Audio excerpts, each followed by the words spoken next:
Another example of a brand that does this well, that understands the audience, which is also one of our top brands, is Cadbury Cream Egg. So this is just the TV commercial. I'm sure you're all seeing this at the moment.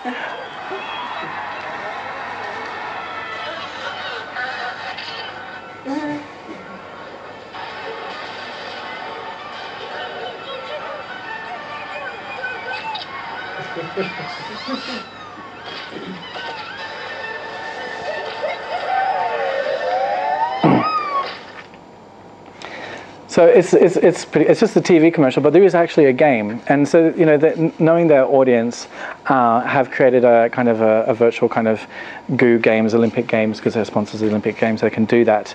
But it's just to point out that great content does not have to be a video. It's all about understanding what inspires the target audience, and games is another equally exciting territory to engage with on Facebook.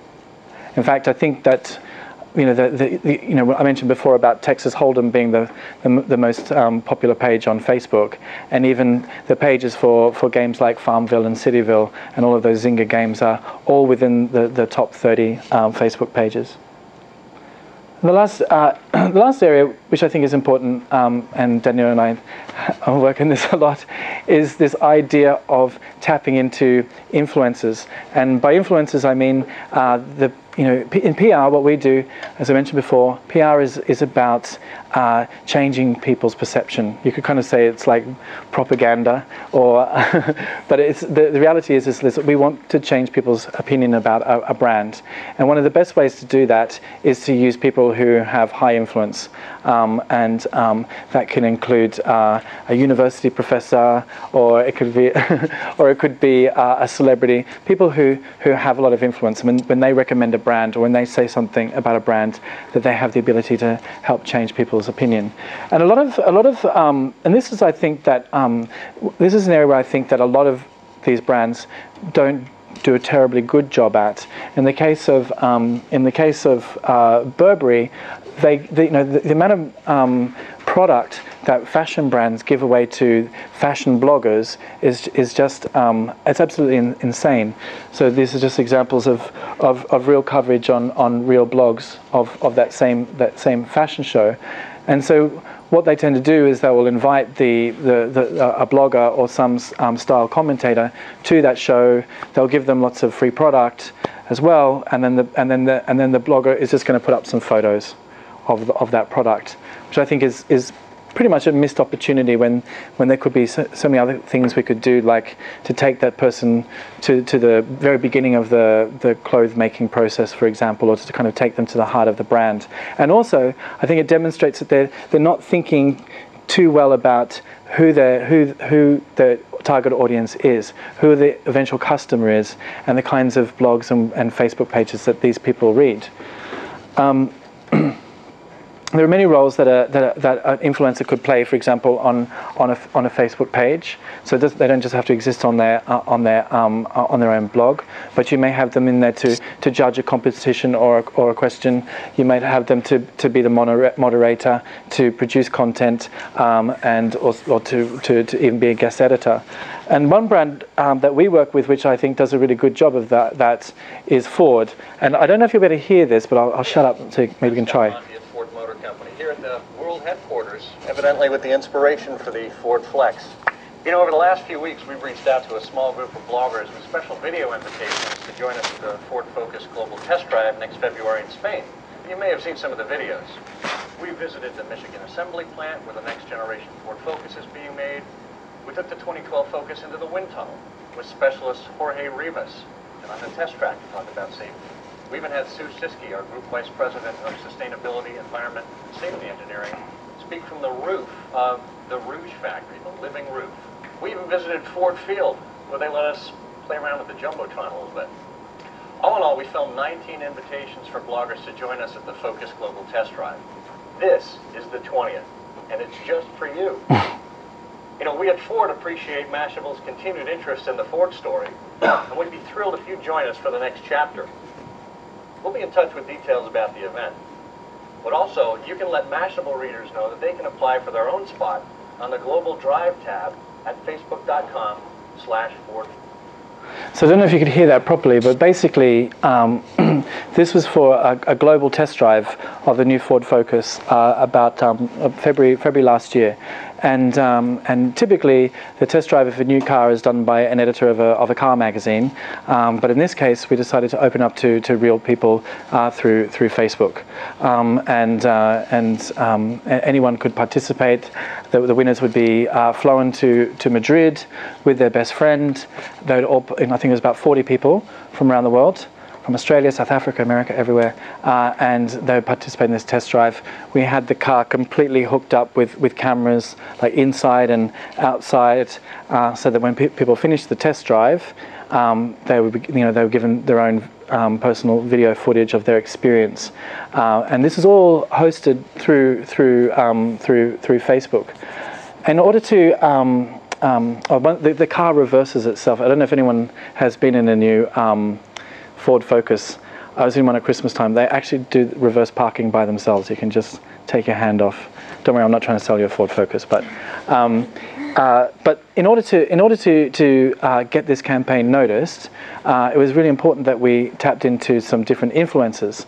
And the interesting thing is, our strategy with Ford is that we never talk to the typical auto influencers. So instead, we think about who is it that actually is going to drive this car, who is actually going to buy this car. And so there's different people interested in things like how sustainable is it, what's its green credentials. That's important. The safety aspect, of course, is really important when deciding on a new car. People are interested in the technology of new cars, and other people are interested in how a car looks. So we reached out through a combination of Facebook and YouTube. We created individual videos for people blogging and writing about green and sustainability, whether in cars or generally, to mums, because mums are the ones who care most about safety when it comes to buying a car.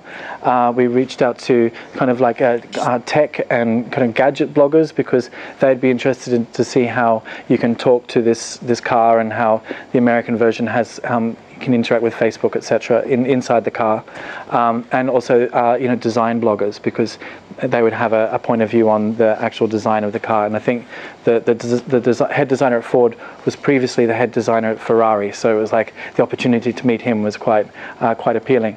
So they created these individual video invitations in Michigan, and that's what he was just explaining when he was inviting Mashable of how we did all this. So it's a really great use of understanding who are the influences of the people we're trying to reach, and we continue to work with those same influences.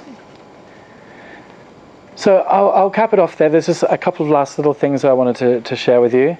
I guess I've mentioned these three important aspects of developing not just a Facebook strategy, but a social media strategy generally, but how they fit within Facebook. But I thought I wanted to share with you a couple of things. I don't know if you've seen this first one, but there's a lot of people probably asking what's next for Facebook, or what's the next trend. And I think that as we reach this kind of critical mass of users, not everyone in the world is going to join. And then, of course, with this increasing popularity of accessing Facebook through mobile. So I think in a lot of countries around the world, accessing the internet via mobile has overtaken PC, including in my home country in Australia. It's now more common to people to connect to the internet through mobile devices. And in Japan, that's been the way for almost 10 years. So that's definitely the way we're going. So I think this idea of Facebook being a little bit mobile and a little bit real-time could work. And this is something which happened in Israel. Coca-Cola Village. The village hosts thousands of teenagers for 3 unforgettable days that integrate music, friends, and fun. This year, the village's site was hosted on Facebook to promote great interaction and broad exposure amongst teenagers. And still, we looked for a fresh way to create excitement. The solution? Bringing the virtual world of Facebook into the real world of the village. Every village guest received a wristband holding an RFID microchip that contained their Facebook username and password. On each village attraction, We attached an RFID microchip capable of collecting the user's data and sending it directly back to Facebook, creating a real-time sharing experience for the guests with their Facebook friends.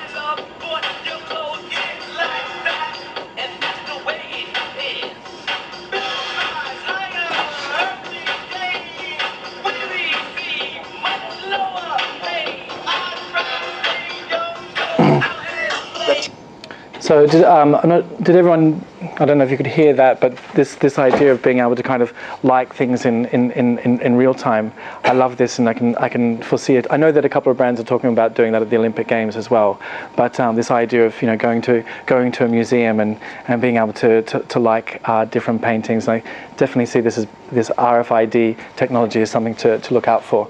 Now I'm going to finish up now. I just wanted to share one last thing with you. I don't know if you're going to hear it. But what is the most crazy, stupid thing happening on YouTube at the moment? Has anyone seen shit women say? This trend that just before Christmas someone made this video called shit girls say, basically, and now there's shit everything says, and there's like shit everything. Anyway, I found this one I thought might be appropriate. It's shit social media experts say.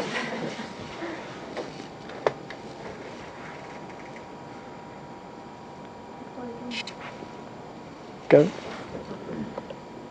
Oops, thank you. No, I didn't want to play. Hang on. Play that again. Sorry? No, I didn't want to play, so there we go.